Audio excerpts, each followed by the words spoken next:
14 अप्रैल को संविधान शिल्पीकार बाबा साहेब डॉक्टर भीमराव अंबेडकर की 135वीं जयंती है और उसी के साथ केवल भारत में ही नहीं बल्कि दुनिया के कई हिस्सों में बाबा साहेब अंबेडकर की जयंती पर बड़ा आयोजन किया जा रहा है।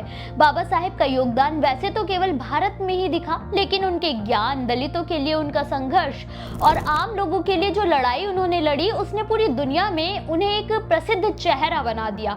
आपको जानकर हैरानी होगी कि पूरी दुनिया में केवल बाबा साहेब अंबेडकर ही एक ऐसी शख्सियत हैं जिनकी सबसे ज्यादा मूर्ति और तस्वीरें लगी हुई हैं, जो सबूत है कि बाबा साहेब का केवल भारत की ही धरती पर नहीं, विदेशी धरती पर भी बेहद सम्मान किया जाता है। अनगिनत संस्थाएं बाबा साहेब के नाम पर दुनिया में पिछड़ों और दलितों के लिए लड़ाई लड़ रही हैं, लेकिन भारत में ही बाबा साहेब के लिए लड़ना मुश्किल हो गया है। मगर भीम आर्मी चीफ चंद्रशेखर आजाद की एक मुहिम का असर अब अमेरिकी धरती पर भी साफ नजर आने लगा है। भारत में 14 अप्रैल को समानता दिवस के रूप में मनाने की लड़ाई का असर अब अमेरिका, कनाडा समेत कई पश्चिमी देशों में दिखाई दे रहा है। जी हां, आजाद की मुहिम ने अमेरिका में काम किया और अमेरिका के हर राज्य में मेयर को आदेश जारी किए गए हैं कि वो बाबा साहेब अंबेडकर की जयंती को बड़े स्तर पर सेलिब्रेट करें।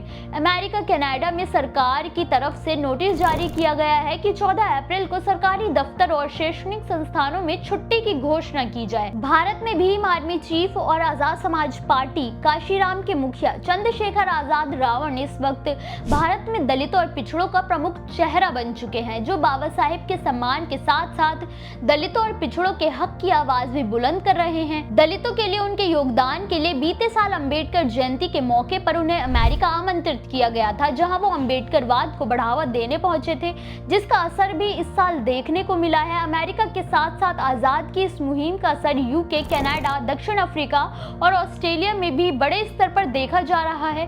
बाबा साहेब की जयंती को समानता दिवस के रूप में मनाने की ये लड़ाई केवल भारत में ही नहीं, अन्य देशों में भी व्यापक रंग ले चुकी है, जो सबूत है कि विदेशों में भी बाबा साहेब के संघर्षों को कितना सम्मान दिया जाता है। आजाद ने संसद में भी बाबा साहेब की जयंती को नेशनल फेस्टिवल के रूप में मनाने की अपील की है।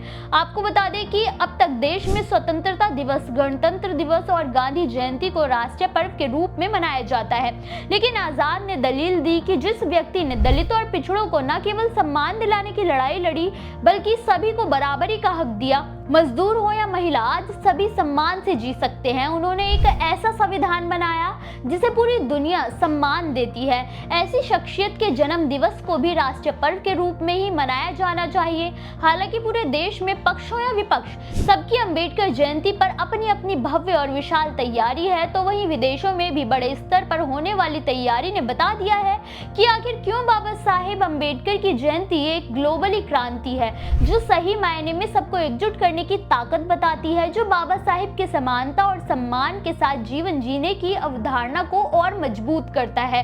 बाबा साहेब के संघर्षों पर चर्चा तो होती है, लेकिन उसे सम्मान कितना मिलता है वो अंबेडकर की जयंती पर होने वाली तैयारी से साफ हो जाता है।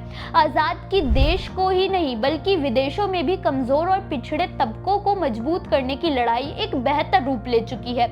ऐसे में देखना यह होगा कि क्या बाबा साहेब अंबेडकर को लेकर आजाद की मुहिम क्या आगामी विधानसभा चुनाव में भी असर दिखाएगी, या फिर सरकार की तैयारियां आजाद के रंग को फीका कर देंगी।